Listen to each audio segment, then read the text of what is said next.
Hi, I'm Judy Johnson. For more than 25 years, I've worked with children, adolescents and parents as a parent coach, as a family therapist and in schools supporting children and teens as they navigate their way through all the stages of their lives. Right now, the world is going through some immense challenges, and for our children, it's certainly a time where worries and confusion can rise to the surface. As parents, we can feel like we should have all the answers, but sometimes we just don't. Over the next 19 days, I hope to journey with you through these uncharted waters, offering you daily support and guidance as you seek to be the best parent you can in these difficult and challenging times, taking care not just of your family, but also of yourself. The team here at COFIGHT-19 hope to create a community of support, and although at the moment we might be living in isolation as individual families, we must always remember that we are truly going through this journey together and not alone.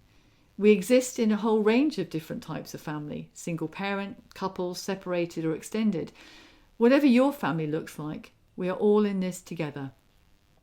Not only to survive COVID-19, but to thrive and come through it stronger than before. Because even if we don't know it, we all have the ability to use life challenges to help us grow, rather than letting those difficulties overwhelm us. When we come out on the other side, and we will, we may well re-emerge with a different idea of what it means to be a family.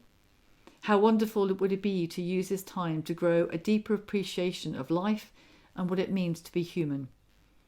Through this journey with our families, we'll be living in close proximity in a way we'd have never imagined just a few weeks ago. Think of the tensions many of us experienced during a family Christmas, and then multiply the length of time you'd spend together during the festive season. Living in self-isolation is already bringing out challenges, conflicts, at times a sense of I can't go on. But it will also bring opportunities for compassion, for kindness, for personal growth, and the most precious moments with our children, our partners, and others with whom we share our homes and this journey. It is still relatively early days. We're still finding our feet. So at this stage of the journey, I want to start with you. Why do you think that is? How often do we as parents take care of our needs? Our most fundamental basic human needs. The need for good nutrition, the need for space, the time for ourselves, the need for a right amount of sleep and movement, exercises, a good diet that allows us to wake up feeling refreshed and ready for the next day. We all understand how vital these needs are because we work so hard to make sure our children and our dependents get them every single day. But for so many parents, especially mums, we put our own needs way down at the bottom of the heap without even giving it a second thought. Why? Why do we do this? What would it take to make us stop and give ourselves what we need we know? What would have to happen to us to make us realise the truth behind the oxygen mask principle? On board a plane in trouble, we must always place the oxygen mask on ourselves first. And only then, with our essential need provided, we will be in a position to help our children survive. Now, as a parent, this feels counterintuitive, of course. It feels selfish, self-centred and just wrong. The powerful narrative in our head is that we should take care of everyone else first, and then, and only then, if all is going well, ourselves. But the reality is if we listen to this voice, we will starve ourselves of the oxygen we need. We will deplete ourselves the physical, mental and emotional energy we need to manage each day. Now here's the thing.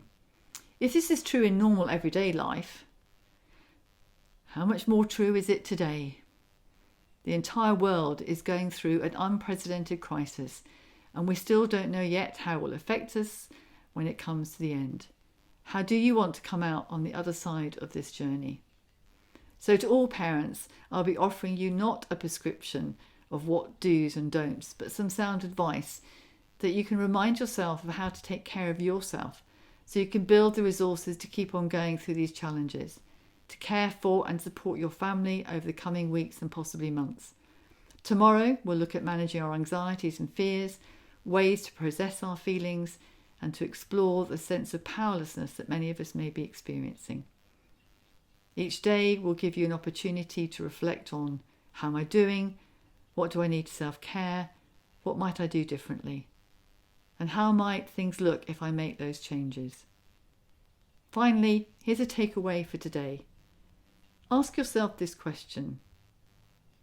What do I need right now? What could I do in this very moment to support myself, to give myself some self-care, a moment's pick-me-up?